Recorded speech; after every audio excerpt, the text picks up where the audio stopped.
खैलालीको राजकाण्डमा पर्यटकको आगमन बढ्दै खैलालीको मोहन्याल गाउँपालिका 7 स्थित राजकाण्ड पछिल्लो समय आन्तरिक पर्यटकको रोजाइमा परेको छ।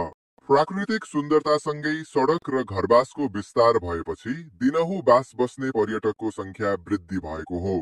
धुलीकोट होमस्टेका सञ्चालक मिनबहादुर बोहरा अनुसार दशैंको समयमा दैनिक 15-20 जना पर्यटक बास बस्दै आएका छन् भने केही दिन अघि संख्या 50-60 जना पुगेको थियो।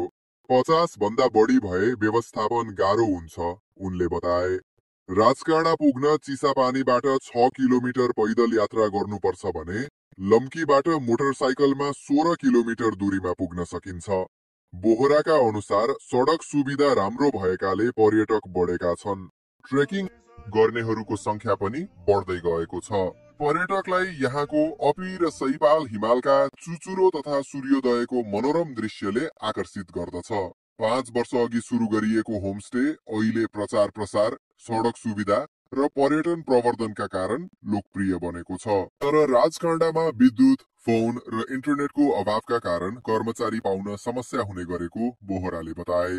20-25 जनाका लागि व्यवस्थापन गर्न सकिन्छ, तर 50 भन्दा बढी आएमा कठिनाई हुन्छ, उनले स्पष्ट पारे।